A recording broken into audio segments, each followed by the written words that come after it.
Morning, Dowse. Morning, David. Well, I hope you've had a good week because Yep. last Saturday was our arguably happiest day for a while.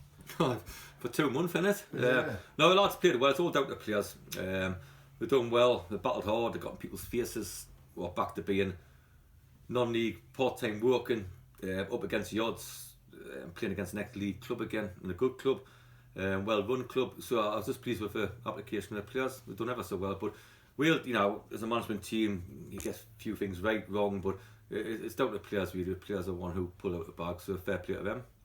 Yeah, and what I've got written down next is what was the difference. I mean, yeah, you're right. We were back to the team of the 1st of August, really. But why? What? I don't think it's why been did that suddenly switch on? I don't think there's been that much difference, to be honest. I thought if I want to rattle off a few games, Torquay were excellent down here. Ipswich were excellent for 80 minutes. Were outstanding at Barnet for 89 minutes. Even against Notts County here, I thought if we got to 2-1, we could be in a game here. I don't think there's been that much wrong, to be honest. No. But how can I tell the people there's not much wrong when we won 13 games? So the bottom line is we needed results. The club needed results. We needed results. So it had been a good day, but I do think there's been something where people say we've been getting whacked by every team and there's massive things wrong.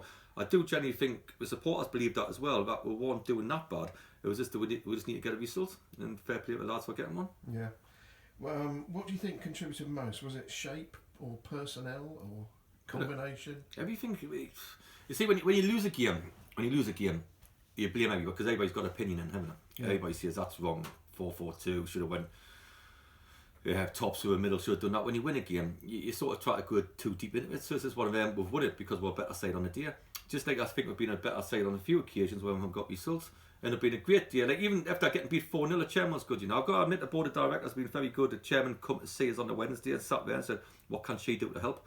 The directors have been very supportive all the way. Everybody, to be honest, even Jeff Taylor on the train said, "Well, you're not under pressure on the board. Just tell the lads to relax," and which was a nice thing to do.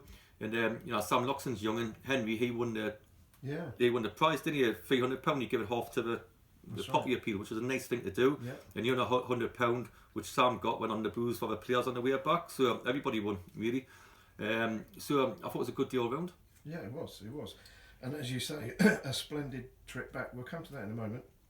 I was particularly impressed with the midfield three, as it was on this occasion.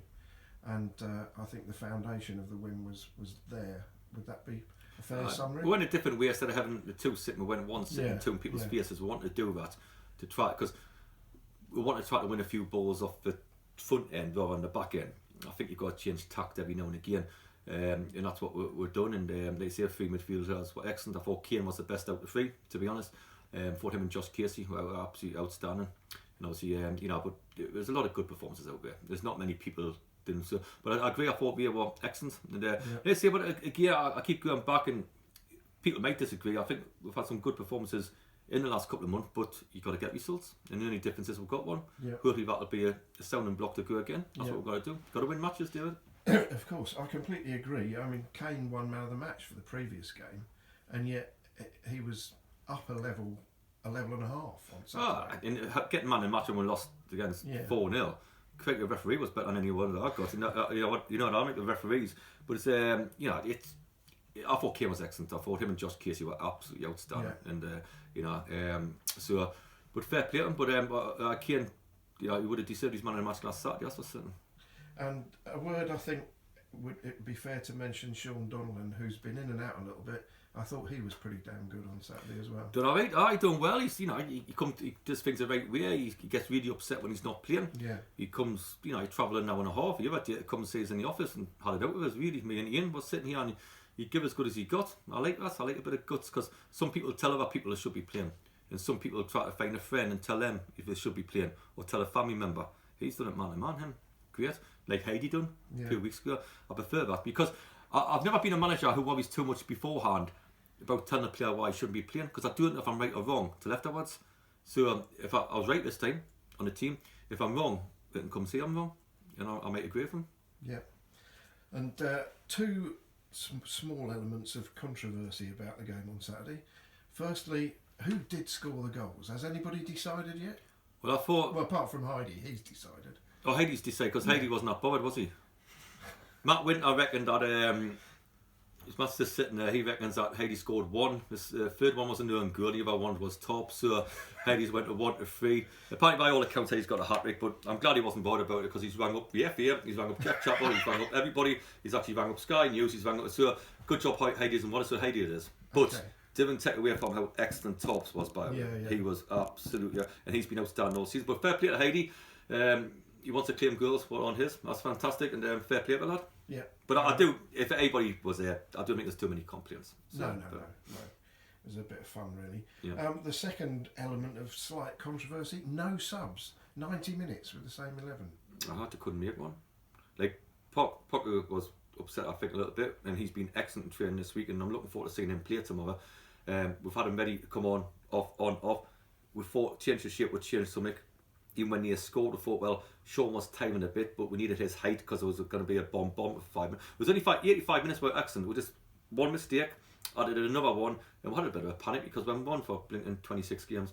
But anyway, it's one of them where we didn't feel the right to make them. We didn't feel so we had to go better attacking wise. We didn't feel so we had to get, like, say, Hodgie on to run at people. We thought we're solid at the back. Sometimes when it's like that, you don't have to make a sub. When you get beat, you got to get shouts for subs. I'll get it from. I'll get a sub on Dowse and do. You got to get that. But when you're winning like that, you're thinking you don't have to make a sub. No. You don't do it. I only put attacking subs on most of the time to have a go. So when it's like that, you're thinking we don't feel any danger that way. We look dangerous that way. So what's the point of making a sub? And if I was a player, I would want to play the whole 90 minutes. Yeah, for sure. I completely agree with you. It's just that it's so unusual at any level of football. But the science of a game now says people should get breathers. I'll buy a little bit into science, but I think there's a load of rubbish I do. Like, you know, the science comes into football. I agree a little bit, but play 90 minutes. You want to play 90 minutes on a Saturday, on a Tuesday. These players know, like, you know, I think it's a really big thing. You've just made a big thing out of 90 minutes. It should be playing 90 minutes. When we played, about one sub, isn't it? And, or years ago, you never had a sub at all. That's right. Well, these crackerjacks, they come in this science, but science has probably got a part to play, just like these fitness gurus, whatever, come in, but we can't take our football, and that's what they're doing. They're taking our football, science and all that's taking our football. Oh God, be careful there and all that, you know. You make burnout. Why can you not play 60 games a season? You know, Josh Casey does, and he's got hope because he's not playing tomorrow. Can't play a blinking 50 games, man. Burnout. And I watched the training session last night. I wanted the lads to get into each other a bit, and it didn't. Some people's limping about, and not for me anyway. Fair enough. Is it frustrating to not have a game tomorrow after finally getting the win? You do, you're frustrated, but it'd be gutting because of the FA Cup last year, and I'm still hurt about the FA Cup. But we've arranged a game at Mersham. Everybody, you know, and the Ben Gervins who need to keep ticking over all the time, and Ray who's getting better as the game goes on, and Sean who's Max Krasma who's had an injury. All them lads, Nathan Collier, you know, Sheldon, Puku, Hodgie, they'll all play tomorrow, and we need that game. Sam Howes who's dying for the game.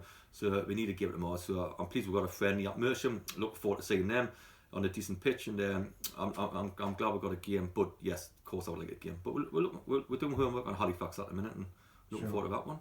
And just to be clear, it's at Merstham. At Merstham, 11 o'clock kick off in the morning. So that means we can go to the game afterwards in the afternoon. So we're getting the players and get home. So it's just one of them. Let's get them there. Let's get 90 minutes on their belts, which a lot of them need. Manny Parry, people like that as well. And then afterwards, at least we can shoot off and go to a game somewhere. Yeah, for sure. Okay. That's about all we've got to talk about in terms of football for last week and the weekend coming. So I thought we'd have a look at... Hold on a minute. Can we not mention the round you had to buy, David? We've been talking here. Because you went and all that, you know. I'll just tell the people there, okay, so we've had a drink, and like Matt Winter, he's the tightest bloke in the world, David, okay. So he's there, and he's trying to give it a card one, and he's trying to do a card. He's going to say, yeah, because he's had to buy a round of drinks at Waterloo, and he went to do a card because he thought it'd be less than 30 quid. It was 45 quid a round. You got a shock your life, didn't you? I was slightly surprised. No, I'm slightly surprised. God, you had one drink and got the hump and shot off. You know what I mean? So, but well done, David, for buying a round. First time I've seen you buy one. So, fantastic. Well, I bought one at Talk Sport.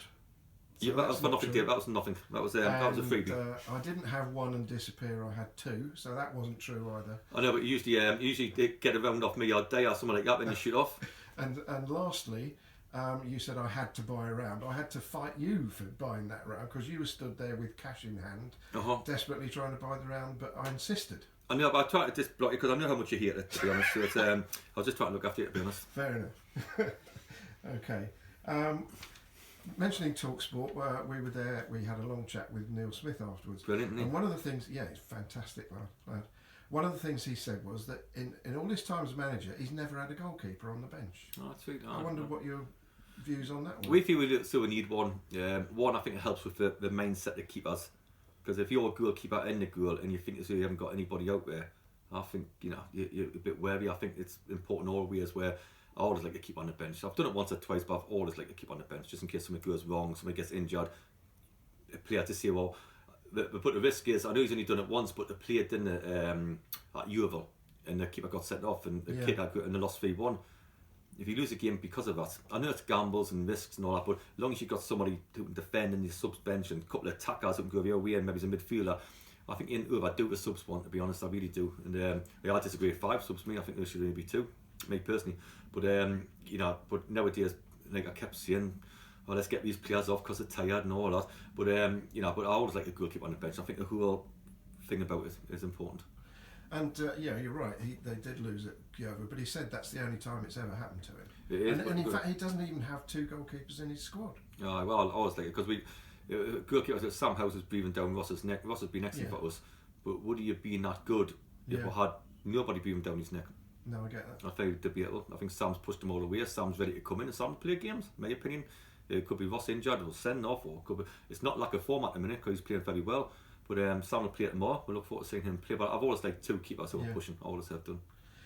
But just to explain a little bit, perhaps he made it clear that he was doing that for budgetary reasons, because he feels, I think if I got it right, he felt that you can get a keeper at short notice fairly easily if you need one. So he's using the money that he would spend on a second keeper on somebody else. That's a fair comment, isn't it? It's a gamble, as you say. It's a gamble. It's fair comment from him. He's a blinking good manager, Smudge. So whatever he's doing is right. I always believe in, when we go away, we've got 2 keepers who are proper. When we're on a training ground, we've got 2 keepers who are proper. When we go down to Torquays and have another any stop, just in case anything, I think it's a big thing to have a goalkeeper there. Obviously, Smudge has got his way, and Smudge has right because what he does, I'm right because I know that Rossi knows that Sam's breathing down his neck every single training session, every single game, and he's on the bench waiting to come on if any need be. 2 different ways of thinking. Sure. One thing that as I've noticed about the change, one of the changes in the laws for this season, goal kicks, you're allowed to kick it to someone inside the penalty area now. And we've seen a number of teams we've played against who keep the centre backs in the penalty area, and they just knock it to one of those and go from there. But we don't do that. What's imagine Gavin and Musa trying to do that. You got 2 centre halves who couldn't trap a dead rat. So it's one of them where I wouldn't want them 2 getting the ball, to be honest. I might have Cookie every now and again or Casey, but I mean 2 dirty centre halves, so they can head it, they can kick it, that'll do me. Once you start trying to be like Beckenbauer, we're in trouble, aren't we? So you're not of the build it from the back at goal kick school? I like to play a good football. I watch a video, we play some unbelievable one-touch stuff up there in the right areas, but imagine Ben Gavin going to get off Dick and Ross. So that'll be us relegated by Christmas.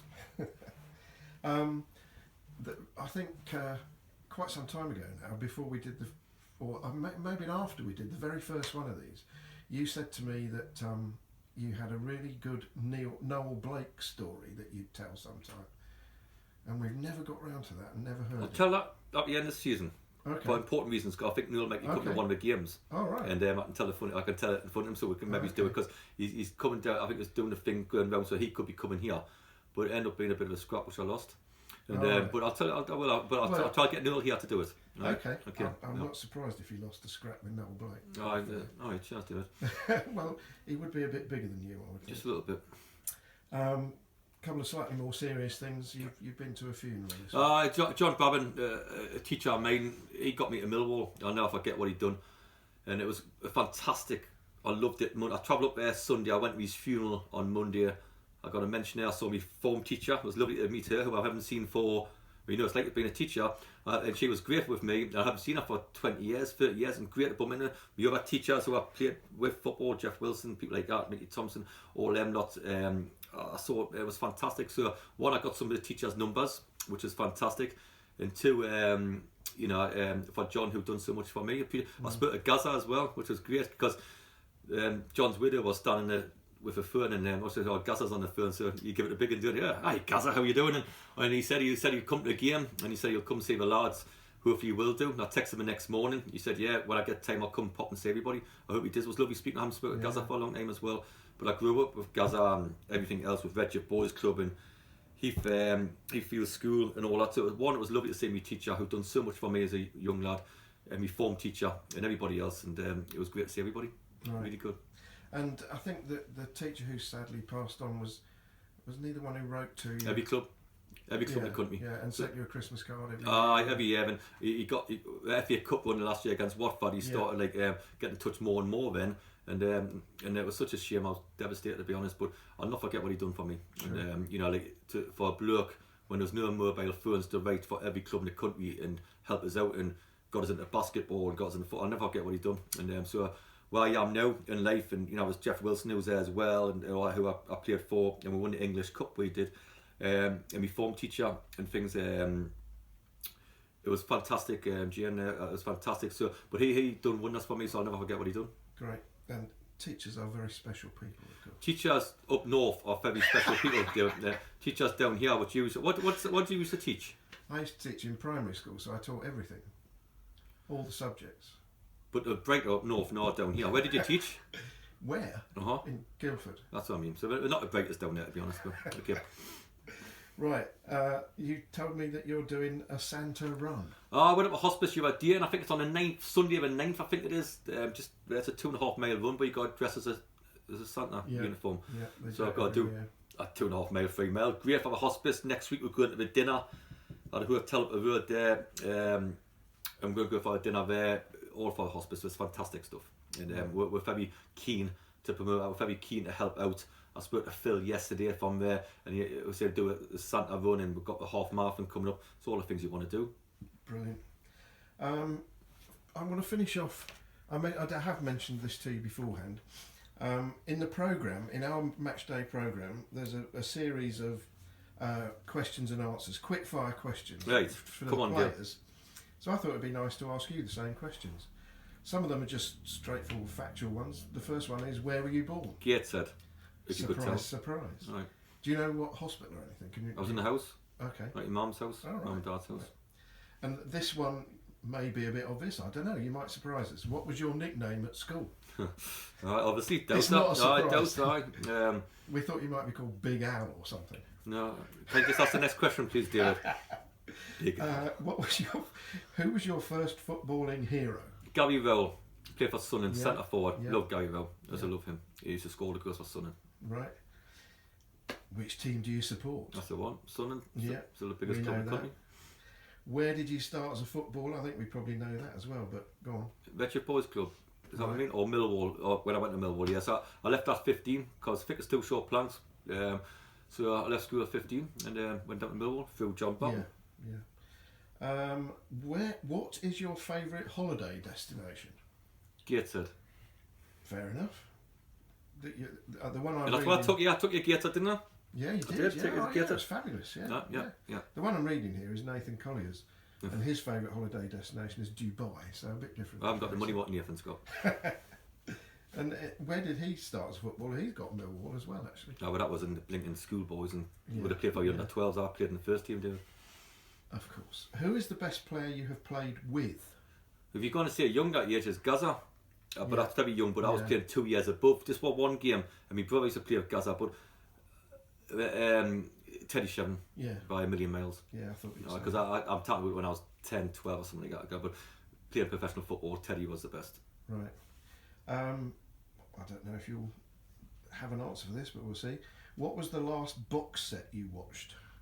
What's a box set? I knew you were going to say that. Do you know what a box set is? What, like a TV series where you can, it's all there, and you can watch them one after the other straight away. Oh, what was it called? Did I watch one? Confession. Is that right? I don't know. Is that right? Oh, is that a boxer? The Confession. The Confession. Yeah, it was an ITV Oh, series. true story. Recently. Because I cannot watch none of this rubbish. It's not true. Yeah. The only things I watch what are true is Coronation Street and EastEnders, which I enjoy. Of course. But I can't watch anything what's not true. So I have a confession. I watched it. I was quite intrigued. I'll come back That and was watch good. it. And it was like a true story. The policeman got away with it, didn't he? He did, yeah. And fantastic, he got away with it. I was delighted about that. Yes, Because he yes. should have got away with it. Yeah. Let's make it clear that saying he got away with it, he was actually the goodie. The goodie. Oh, who no, was goodie. very badly treated. 100% by all these knackers because of the law and all that thing. Yeah, I mean, yeah. he got found out another one had murdered another one. That's right. And the bloke, and I thought, just blinking, one, keep the lad in jail for the rest of his life, or two, just shoot the lad. That's what I thought at the time. Yeah. But as policeman, done well. Okay, this is going to be the last one today, and I'm going to save the second half for next week. Yeah. Who is the best player you've ever played against? Man, Mark Ginola. Really? He wasn't bad. Ginola. What was that? Or Valderrama. I played Mark Valderrama, who had just come back from the World Cup for Colombia. So Mark Valderrama, and I got man of the match actually at Bradford, but it was a pre-season friendly, and I'm trying my guts out, and he's just come back from the World Cup and whatever playing. But Ginola was at Newcastle, and he would move one way, and I would go and woohoo, and nothing and all that, you know. So I tried to whack him, which Keegan wasn't very happy about, to be honest. Keegan went to the gates at Manchester and got us off the pitch later on because I was fed up with him putting for my legs and nutmegs and things like that. So it's him and Gillespie keep changing size. Fernand, Peter Beardsley, a good sight, to be honest. But Ginola's probably the best I played against. And when he played Valderrama, did he have the rainbow hair? Yeah, just like myself. It's no, it's because my mum and dad came down. We're having a steak and chips, and used to do that on a Friday night. And we have trained at the training ground, and he's walked about. And my mum said, "Oh, there's the lad." I said, "I'm mocking him tomorrow." So the next day we played and all that, you know, and that was a good crack, and we drew 1-1. Funny enough, I had a decent game. Right. Valderrama and obviously Ginola were very good players. Of course. Right. Brilliant. Well, that'll do for today. Thanks very Brilliant. much for your time, and we'll finish the quiz amongst other things next week. No problem. Cheers, David.